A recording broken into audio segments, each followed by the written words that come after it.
Hi mga auntie! Babalik muli sa inyong harapan si Lisa Pagkayan. Na-miss ko mag-vlog kaya eto ulit nagbabalik. Intro muna tayo.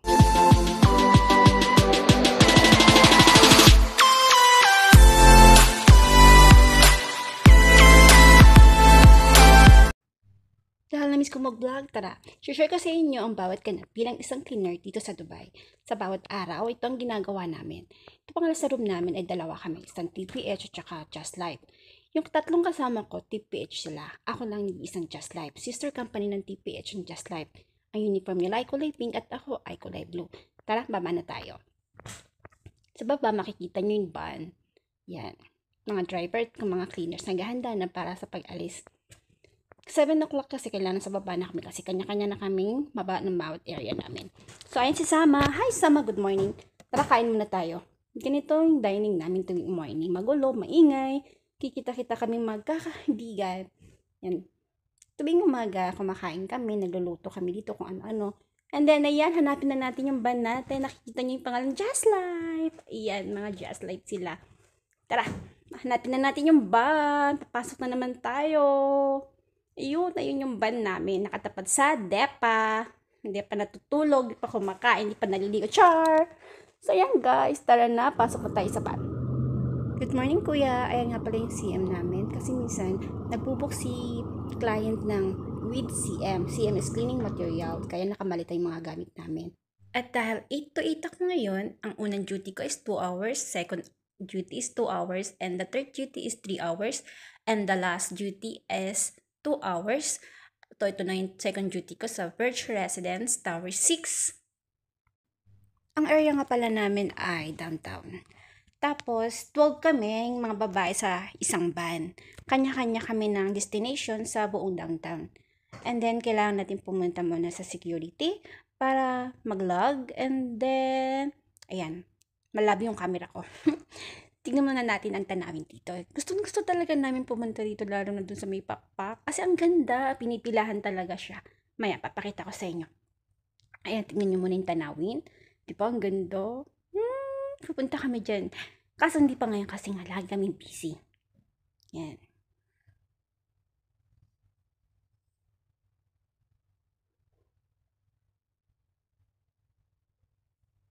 Oh, di ba? Ganda, guys. Oh, magandang pasyal yan dyan sa nakaka-relax. Ayun yung pakpak na pinipilahan na talaga. Gusto namin pumunta dyan, pero hindi pa ngayon. Pero pupunta rin talaga kami dyan. Ang kulit ko, no? Sensya. So, ayan guys, makikita nyo na yung Burj Khalifa. Di ba? Ganda. Dito yung dancing fountain, kaso nga lang wala muna. Hindi siya na nag-dancing fountain. Dito yung second duty ko sa Burj Residence 6 for 2 hours. Makikita nyo yung mamaya yung room para alam ninyo yung meron kayong idea ng ginagawa namin. Siyempre, simpleng linis lang naman yung ginagawa namin for 2 hours. Hindi siya kailangan i-deep clean. So, dusting lang yan. And then, mop, vacuum. Tapos, basta kailangan mong tapusin yung 2 hours. Yung makakaya mo. With, minsan with CM kami. And then, minsan nagbubuk si client nang wala kaming CM. So, mas better talaga na may CM. Kasi minsan si client, hindi nila alam yung without at saka yung with. Kaya minsan nababaliktad nga nila yung with at saka yung without. Kaya minsan hirap maglinis kapag kulang ang mga material sa paglilinis. Kasi minsan floor cleaning lang ang meron sila. So ayan na guys, ito tayo sa loob. Pasok na tayo. Para papakita ko sa inyo yung aking nilinisan for today's video.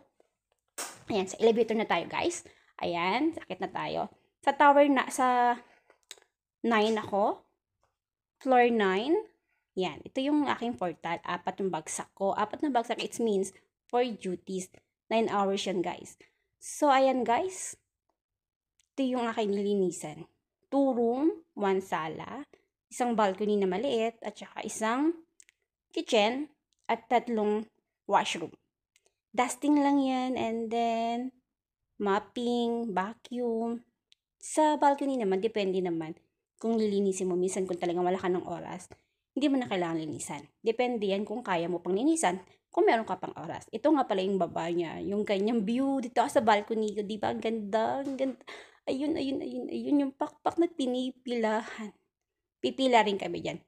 sa susunod. Di pa ngayon talaga. Promise, pupunta kami dyan sa pakpak at ibablog ko at share ko sa inyo ang aming experience sa pagpila dyan sa pakpak na yan. Kailangan madiskarte ka sa paglilinis.